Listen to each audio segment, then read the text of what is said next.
பாரதி அவர்கள் மேடையில் வந்து பேசும்போது, இளையராஜா அவர்கள் இருக்கும்போது மேடையில் பேசும்போது, தலைக்கணம் வந்து தலையில் இருக்கக்கூடாது, அதை கழட்டி ஒரு ஓரமாக வச்சிடணும் அப்படின்னு சொல்லி குறிப்பிட்டு அவர் பேசினாராம். பரவலாக வந்து ஒவ்வொருத்தருடைய தனி மனிதர்களுடைய அந்த அந்தரங்க விஷயத்தை நீங்கள் தோண்டி எடுத்தீங்கன்னா, பல நடிகைகளோட அவருக்கு வந்து புதுமை பெண் படத்தில் பெண்களை இன்னொரு வெர்ஷனில் காட்டியிருப்பார். கணவனுக்காக வந்து உழைக்கக்கூடிய பெண் எப்படி நடத்தப்படுறா, எதுக்காக வீட்டை விட்டு வெளியேறா. ஸோ அதனால் ஒரு வசனம் ஒன்று வரும், படி தாண்டினாலும் பத்தினி தான் சொல்லிட்டு ஒரு வரி வரும். 1000 கோடிக்கு இன்றைக்கி வந்து சொத்து இருக்குது. அது கூட சில நேரங்களில் இது தெரியாமல் கூட வந்து சில பேர் போட்டாங்க. என்ன கேட்டால் அவர் மருத்துவமனை சிகிச்சைக்கு பணம் இல்லாமல் இருக்கிறாருன்னு சொல்லி கூட சில வதந்திகள் வந்து உங்களுக்கு தெரியும். மகன் மீது வந்து பார்த்திங்கன்னா வந்து ஒரு அவநம்பிக்கை இருந்திருக்கலாம். சொத்துக்களை கொடுத்தால் ஒரு வேளை வந்து அந்த சொத்தையெல்லாம் விற்று பணம் இயக்கிறன்னு சொல்லிட்டு அந்த சொத்துக்களை அடமானம் போட்டு காப்பாற்றாத விட்டுருவானோ. ஏன்னா எல்லா மகன்களுக்கும் எல்லா அப்பாக்களுக்கும் மகன்கள் பற்றி தெரியும் தானே.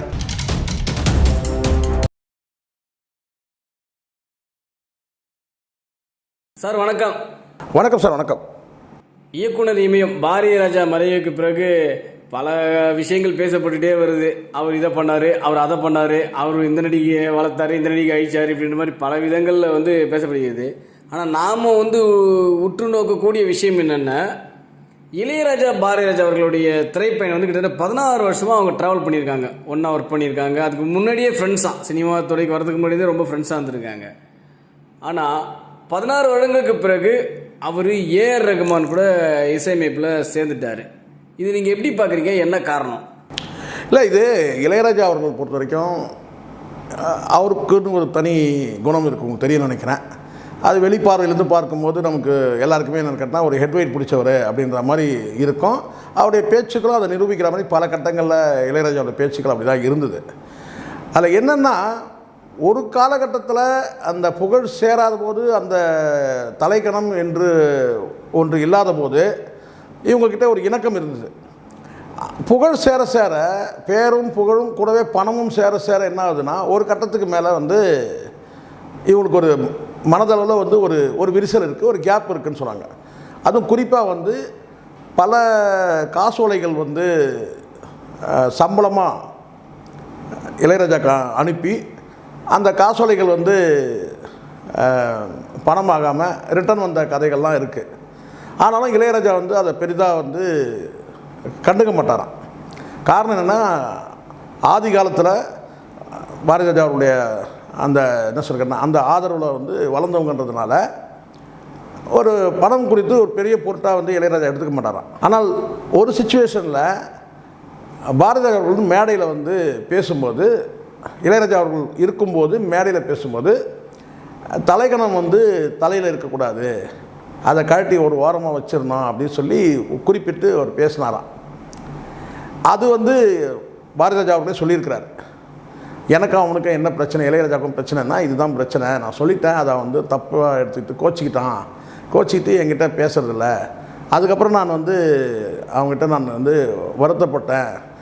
அது அப்பவும் கூட வந்து அதை இயல்பாக எடுத்துக்கல, அதிலிருந்து மனத்தாங்கள் அப்படின்னு சொல்லி பாரதி ராஜா அவர்கள் பதிவு பண்ணியிருக்கிறாரு. பாரதி ராஜா நான் நினைக்கிறதுனா இது ஒரு காரணம், கண்டிப்பாக இது ஒரு காரணம் தான். ஆனால் இதை கடந்து வைரமுத்துவோடு சேர்ந்து பயணிக்கிறதுன்னு ஒரு முடிவெடுத்த போது, பாரதி ராஜா எடுத்த போது, அதுக்கு காரணம் என்னன்னா, ஏஆர் ரகுமானுக்கும் வைரமுத்துக்கும் ஒரு நல்ல கெமிஸ்ட்ரி இருந்துச்சு அந்த டைமில். அப்போது வைரமுத்து வந்து தொடர்ச்சியாக வந்து பாடல்கள் வந்து வைரமுத்து தான் வந்து எழுதிட்டுருக்கிறாரு பாரதி ராஜாவுக்கு. அதுக்கு பல பாடல்கள் சொல்ல முடியும், பல பாடல்கள் வந்து அதில் சொல்ல முடியும். அப்படி இருக்கும்போது அந்த இடத்துல ஒரு புது காம்போ உருவாகுது, ஏஆர் ரகுமான் வைரமுத்து பாரதி ராஜா. அதுக்கு அடுத்து வெற்றியும் கிடைக்குது அதன் மூலமாக. அதுதான் உங்களுக்கு தெரியுமே, வெற்றி இருக்குன்னா கிழக்கு சீமையில் இருக்கட்டும், கருத்தம்மா, இது போன்ற படங்கள் வந்து தொடர் படங்கள் வெற்றியும் கிடைக்குது. அதனால் வந்து இந்த விரிசல் என்பது வந்து ஒரு பர்மனெண்ட்டாக ஆகிடுது. ஆனாலும் பல முறை வந்து பேசுவதற்கு வந்து முயற்சி பண்ணியிருக்காரு. ஊடகங்களில் பல முறை வந்து இளையராஜா கொடுத்து பேசும்போது பெருமையாக தான் பேசியிருக்காரு. த கிரேட் மேன்லாம் சொல்லியிருக்காரு, அந்த ஆடியோ கூட இருக்குது. ஸோ அதனால் இதில் என்ன சிக்கல்னு கேட்டிங்கன்னா, அந்த மனிதருக்குள் ஏற்படக்கூடிய ஒவ்வொரு காலகட்டத்தில் ஏற்படக்கூடிய அந்த மனித இயல்புகள் இருக்குல்ல, ஒரு 10 வயசில் ஒரு மனிதருக்கு ஒரு இயல்பு இருக்கும், 20 வயசில் ஒன்று இருக்கும், 30 வயசில், 40 வயசில், 50 வயசில். ஒரு காலகட்டத்தில் வந்து இவங்களை பிரித்தது எதுன்னு கேட்டால், எந்த புகழுக்காக, பெயருக்காகவும் புகழுக்காகவும் பணத்துக்காகவும் வந்து இவங்களுடைய பயணத்தை தொடங்கினாங்களோ அதே பெயரும் பணமும் புகழும் இவங்களை பிரிச்சிருச்சு. வைரமுத்து ஒரு மூலையிலையும், இளையராஜா ஒரு மூலையில், பாரதி ராஜா ஒரு மூலையில், இதுக்கிடையில் 3 பேருக்கு நடுவில் வந்து பார்த்திங்கன்னா வந்து கங்கை மரன் ஒரு மூலையில், இப்படி வந்து இவங்க பிரித்ததே வந்து பார்த்திங்கன்னா பணமும் பேரும் புகழும் தான். இதை தாண்டி வேறு எதுவுமே கிடையாது. மற்றபடி இந்த உறவுகளுக்குள்ளே இருக்கக்கூடிய அந்த என்ன சொல்கிறேன்னா அந்த நட்பு, இது எல்லாமே வந்து ஒரு கட்டத்தில் ஏன் வந்து செப்பரேஷன் எதனால்னா இதுதான் காரணம், பணம் பேர் புகழ். ஆனால் இதுக்காக தான் இவங்களுடைய பயணமே தொடங்குச்சு, ஒற்றுமையான பயணம் தொடங்குச்சு. ஒரு கட்டத்தில் வந்து இருக்குது. அதுக்கப்புறம் காலப்போக்கில் இன்னொன்று கூட இருக்குல்ல, இந்த வயதாக இந்த பேச்சுக்கள் ஒன்று இருக்குல்ல, அந்த பேச்சுக்கள் வந்து பார்த்திங்கன்னா சில நேரங்களில் வரம்பு மீறி போயிடக்கூடிய வாய்ப்பு இருக்குது. இப்போ பாரதி ராஜா சொல்கிறது அதுதான். என்னென்னு கேட்டிங்கன்னா, நான் வந்து மேடையில் பேசும்போது கொஞ்சம் அதீதமாக பேசிட்டேன், ஆனால் அதை அவன் தப்பாக எடுத்துக்கிட்டான், தலைக்கணம் என்பது தலையில் இருக்கக்கூடாது. ஆனால் அவர் சொன்னது உண்மை, பாரதி ராஜா சொன்னது உண்மை. ஆனால் அதை வந்து ஒரு மேடையில் சொல்லும் போது வந்து அதை தப்பாக எடுத்துக்கிட்டான் அப்படின்னு சொல்லி கோச்சிக்கிட்டான் அப்படின்னு சொல்லி பதிவு பண்ணியிருப்பார். இது மட்டுமே கிடையாது சார், இது வந்து இவருக்கு வந்து பாரதிராஜாவுக்கு வந்து இளையராஜா கிட்ட மட்டும்தான் அவர் இந்த மாதிரி பேசினார் கிடையாது, மணிவண்ணன் கிட்டேயும் வந்து ஒரு மாதிரி ரொம்ப கடுமையான வார்த்தைகள் போட்டதாக தகவல் இருக்குது. கடுமையானா வந்து பிச்சைக்கார பயல் இருந்த மாதிரி ஒரு குறிப்பிட்டு சொன்ன மாதிரியும், அதனால் வந்து மணிவண்ணன் வந்து ரொம்ப மன உளைச்சல் இருந்த மாதிரியும். ஏன்னா மணிவண்ணனுடைய பயணம் எப்படின்னு கேட்டிங்கன்னா, ஊர்லேருந்து ஒரு கடிதம் போட்டு, கிழக்கே போகிற ரயில் பார்த்துட்டு ஊர்லேருந்து ஒரு கடிதம் போட்டு, அதுக்கப்புறம் வந்து வாய்ப்பு கேட்டு பாரதி ராஜாவால் அழைக்கப்பட்டு, அதுக்கப்புறம் வந்து வாய்ப்பு கேட்டு, அந்த வாய்ப்புக்கு வாய்ப்பு கொடுக்கும்போது அதுதான் அந்த வேலை இல்லாத இளைஞர்கள் நேர்கள் படம். அந்த படத்தை இவர் அவரே ஸ்கிரிப்ட் எழுதி நீ கொண்டு வா, டைலாக் நீயே எழுதி கொண்டு வா அப்படின்னு சொல்லி சொன்னாராம். அதே மாதிரி ஸ்கிரிப்ட் டைலாக் எழுதி கொண்டு வரும்போது அந்த படம் போகலை. அப்போவும் பாரதி ராஜா கிட்ட பல பேர் என்ன செஞ்சுருக்காங்க, என்னப்பா புது பையன் வந்தான்னு சொல்லிட்டு அவனை நம்பி ஏதோ இது பண்ணிட்டே நீ படம் ஃபெயிலியர் ஆகிடுச்சின்னு சொல்லும் போது, அப்போ என்ன செஞ்சுருக்கேன்னா, அடுத்தது ஒரு படம் நீயே ஒரு படத்தை மீண்டும் ஒரு வாய்ப்பு கொடுக்குறாரு. அதுதான் அலைகள் ஓய்வுதல். ஸோ அலைகள் ஓய்வுதலில் அந்த ஸ்டோரி ஸ்கிரிப்ட் பார்த்திங்கன்னா மணிவண்ணன்கிட்டே கொடுக்கறதா சொல்கிறாங்க. அதில் தான் அவர் அசிஸ்டன்ட் டைரக்டராக பயணித்தார். அதுக்கப்புறம் 50 படங்களுக்கு மேலே தனியாகவே மணிவண்ணன் படங்கள் இயக்கியிருக்கிறார். எதுக்காக நான் இது சொல்கிறேன்னா, மணிவண்ணன் ஒரு கட்டத்தில் ஏதோ ஒரு கோபத்தில் என்ன செஞ்சிட்டாரு, ஏதோ தனிப்பட்ட நிகழ்வுகள், இந்த காவிரி நீர் பிரச்சனைக்கு உண்ணாவிரதம் இருக்கிறது, அது மாதிரி பண்ணும்போது ஒரு நிகழ்ச்சி பண்ணும்போதெல்லாம் ஒவ்வொருத்தன் பயன்படுத்தினான் மேடையை, அரசியல் மேடையை, அரசியல்வாதிகள் அப்படின்னு சொல்லிட்டு ஏதோ கருத்து வேற்றுமை அப்போ ஒரு ஆவேசமாக பாரதி ராஜா பிச்சைக்கார பயலை அப்படின்னு சொல்லி ஏதோ சொன்னதாக சொல்கிறாங்க மணிவண்ணனை. ஸோ அதனால் கருத்து வேற்றுமை நீண்ட காலம் பேசாமல் இருந்தாங்க, மன உளைச்சலில் இருந்தார் மணிவண்ணன் கூட சொல்கிறாங்க. ஸோ இது எதுக்காகனா, இது மாதிரி பாரதி ராஜா பல மேடைகளில் ஒரு ஆவேசமாக கோபமாக பேசின அந்த பேச்சுக்கள் பல உறவுகளை கெடுத்துருக்கு. இப்படி தான் அவருடைய தனிப்பட்ட வாழ்க்கையில் கூட நடந்திருக்கலாம். ஒரு வேளை அவங்க மனைவி பிரிஞ்சது கூட அவர்கிட்ட வந்த அந்த கடுமையான வார்த்தைகள் தான் இருக்குன்னு நினைக்கிறேன். பொதுவாக கடுமையான வார்த்தைகள் பேசக்கூடியவர், பேசிட்டு வருத்தப்படுவார், பேசிட்டு மன்னிப்பு கூட கேட்பார் அப்படின்னு தான் பாரதி ராஜா பற்றி சொல்கிறாங்க. உள்ளத்தில் எதுவும் வச்சுக்க மாட்டார், எல்லாத்தையும் வெளிப்படையாக பேசிடுவார், அதுதான் அவருக்கு பலவீனமே அப்படின்னு சொல்கிறவங்களும் இருக்கிறாங்க. இல்லை சார், இவரோட பிரிவுக்கு இன்னொரு நடிகையும் காரணம் அப்படின்ற மாதிரியும் சொல்கிறாங்கல்ல சார். நடிகைனா இப்போ இயல்பாக உள்ளது தான் சார். பரவலாக ஒவ்வொருத்தருடைய தனி மனிதர்களுடைய அந்த அந்தரங்க விஷயத்தை நீங்கள் தோண்டி எடுத்திங்கன்னா, பல நடிகைகளோட அவருக்கு நெருக்கமான உறவு இருந்தது.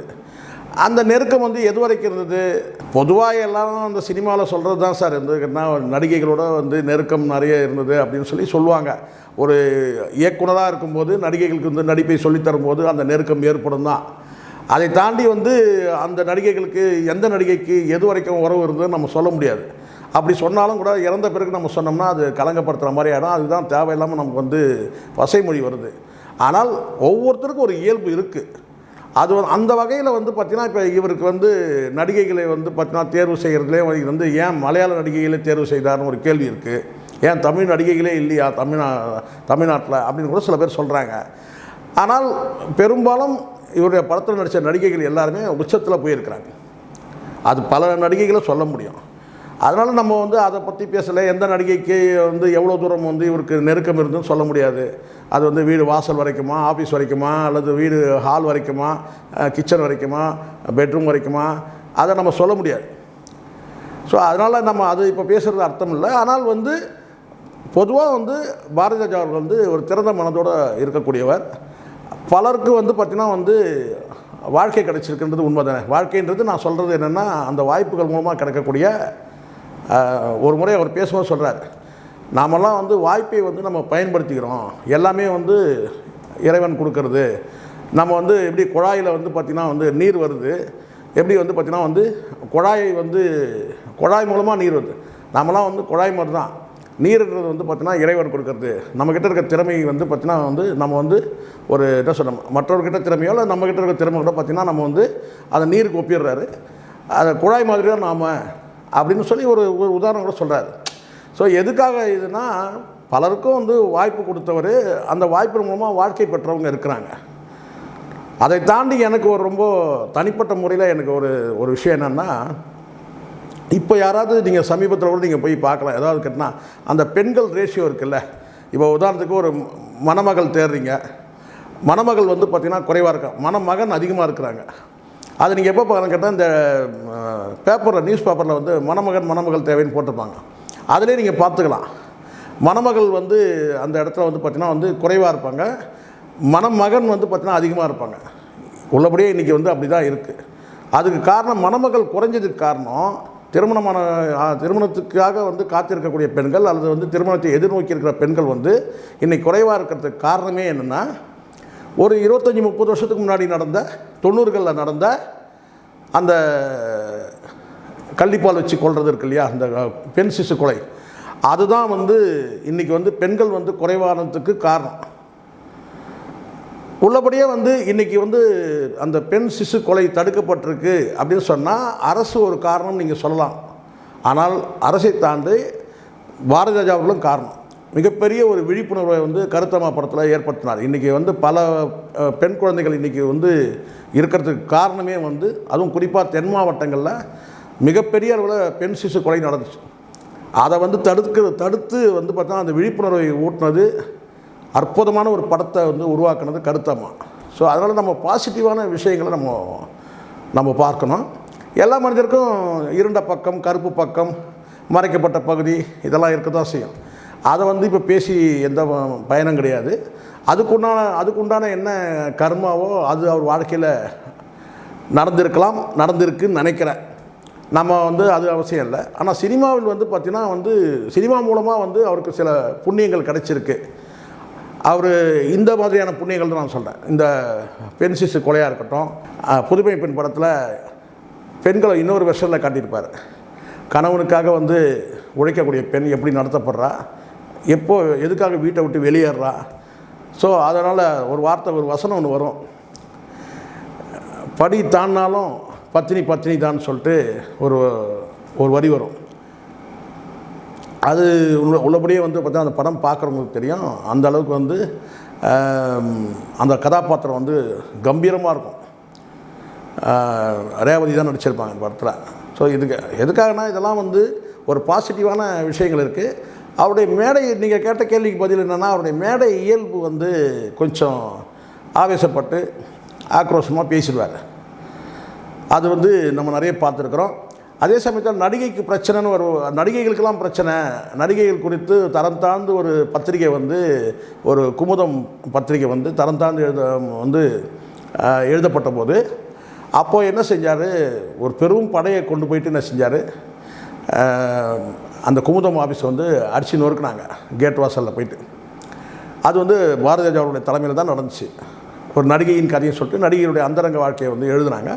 அப்போ அங்கே குமுதத்தில் ஒரு டீம் இருந்தாங்க. அப்போ இவர் கிளம்பி போய் என்ன செஞ்சார், அடித்து நொறுக்குனார். அது வருஷம் நான் நினைவில்லை எனக்கு, அது நடந்துச்சு. அது மாதிரி கொஞ்சம் அதற்குன்னா போல்டான மனிதர், எதையாக இருந்தாலும் வந்து பார்த்தீங்கன்னா வெளிப்படையாக வந்து மேடையில் பேசக்கூடிய நபர். சார் அவர் தொடர்ந்து வெற்றி படங்களாக கொடுத்துட்டு வந்தார். கடைசியாக என்னென்னா தனது மகனை வைத்து எடுக்கும்போது தான் அவர் தோல்வியே தழுவினார். முதல்ல உங்களுக்கே தெரியும், தாஜ்மஹால் ஒரு படம் எடுக்கும்போது தான் அவர் தோல்வியே தழுவினார். ஸோ மகனால் வந்து தனது திரைப்பயணம் ஒரு முடிவுக்கு வந்துருச்சா, அப்படி எடுத்துக்க முடியுமா? இல்லை, அப்படி எடுக்க முடியாது சார். அவருக்கு வந்து தோல்வி படம் வந்து ஏற்கனவே வந்திருக்கு சார். நேர்கள் தோல்வி தான், காதல் ஓவியம் தோல்வி தான், பல படங்கள் அதுக்கு முன்னாடியும் தோல்வி அடைஞ்சிருக்கு. ஆனால் அவர் சொந்த தயாரிப்பு இல்லாமல் வேணால் இருந்திருக்கலாம். மனோஜ் கிரியேஷன்ஸுன்றது வந்து ஜனனி ஆர்ட்ஸ்னு சொல்லிட்டு ஒரு மகள் பேரில் வந்து ஜனனி ஆர்ட்ஸ், மனோஜ் கிரியேஷன் வந்து மகன் பேரில். ஸோ படங்கள் வந்து அதுக்கு முன்னாடியும் வந்து வெளி தயாரிப்பாளர்கள் நடித்த படங்களும் தோல்வி அடைஞ்சிருக்கு. இவரது சொந்த கம்பெனிலும் தோல்வி அடைஞ்சிருக்கு. ஆனாலும் தோல்வி அடைஞ்சதுனால இவருக்கு வந்து பார்த்திங்கன்னா வந்து இவருக்கு ஒரு பெரிய இழப்பாய் சொத்தெல்லாம் விற்றுட்டு ரோட்டுக்கு வந்தாருலாம் சொல்ல முடியாது. இன்றைக்கும் ஒரு 1000 கோடிக்கு சொத்து இருக்குது. 1000 கோடிக்கு இன்றைக்கி வந்து சொத்து இருக்குது. அதை கூட சில நேரங்களில் இது தெரியாமல் கூட வந்து சில பேர் போட்டாங்க. என்ன கேட்டால் அவர் மருத்துவமனை சிகிச்சைக்கு பணம் இல்லாமல் இருக்கிறாருன்னு சொல்லி கூட சில வதந்திகள் வந்து உங்களுக்கு தெரியும். அப்போவே சொன்னாங்க அவருக்கு வருவாய்க்கெல்லாம் ஒரு பிரச்சனையும் கிடையாது, சொத்துக்களாக இருந்திருக்கு. ஏன்னா பணமாக வேணால் வந்து இல்லாமல் ரொக்கமாக இல்லாமல் இருந்திருக்கலாம். ஆனால் சொத்துக்கள் இருக்குது, சொத்துக்கள் மூலமாக வருவாயும் இருக்குது. பணம்னா அந்த அவசரத்துக்கு வேணால் பணம் அப்படி இல்லாமல் இருந்திருக்கலாம். அதனால் வந்து பார்த்தோன்னா வாடகை மூலமாக பணம் வருது. அதனால் வந்து பார்த்தோன்னா வந்து அதெல்லாம் எதுவும் குறையில்லை. அதெல்லாம் பெரிய படம் தயாரித்து லாஸ்லாம் ஆகலை. மகன் மீது வந்து பார்த்தீங்கன்னா வந்து ஒரு அவநம்பிக்கை இருந்திருக்கலாம். சொத்துக்களை கொடுத்தால் ஒரு வேளை வந்து அந்த சொத்தையெல்லாம் விற்றுருவானோ, விற்று படம் இயக்கிறன்னு சொல்லிட்டு அந்த சொத்துக்களை அடமானம் போட்டு காப்பாற்றாத விட்டுருவானோ. ஏன்னா எல்லா மகன்களுக்கும் எல்லா அப்பாக்களுக்கும் மகன்கள் பற்றி தெரியும் தானே. மகன்கள் பொறுப்பு எவ்வளோ தூரம் பொறுப்பாக இருக்கிறாங்கன்றது வந்து அப்பாக்களுக்கு தான் தெரியும். எல்லா மகனையும் நீங்கள் போய் வந்து பார்த்தீங்கன்னா எவ்வளோ தூரம் பொறுப்பானு சொல்லிட்டீங்க, அப்பா கிட்ட போய் கேளுங்க, அப்பா சொல்லுவார், இல்லை இந்த இடம் சரியில்லை, இது சரியில்லை, இது சரியில்லை, எனக்கு பின்னாடி இவன் எப்படி இருக்க போகிறானோ தெரியல அப்படின்னு தான் சொல்லுவாங்க. எல்லா அப்பாவும் அப்படி தான் சொல்லுவாங்க. மகன்கள் மீது ஒரு அவநம்பிக்கை எல்லா அப்பாக்களுக்கும் இருக்கும். எல்லாம் தெரிஞ்சு உயர்ந்த பதவியில் இருந்தால் கூட பார்த்தா தன் மகனுக்கு எதுவுமே தெரியாதுன்னு நினைக்கிற அப்பாக்கள் வந்து இருக்கிறாங்க. அதனால் வந்து மகனுக்கு சொத்து கொடுக்கக்கூடாதுன்ற எண்ணம் இல்லை. ஒரு வேளை இப்படி வந்து இந்த சொத்துக்களை கொடுத்தோம்னா இதை விற்றுருவானோ, விற்று வந்து காலி பண்ணுவானோன்ற அந்த என்ன சொல்ல ஒரு எச்சரிக்கை உணர்வு ஒரு வேளை இருந்திருக்கலாம். ஓகே சார், பொறுத்திருந்து பார்ப்போம் இன்னும் பாரதிய விஷயத்தில் என்னென்ன நடக்க போகுதுன்றது. Thank you very much sir. Thank you. நன்றி சார். இது போல பல வீடியோக்களை கண்டு மகிழ எங்களது ரீசன்ட் வாய்ஸ் சேனலை மறக்காம சப்ஸ்கிரைப் பண்ணுங்க.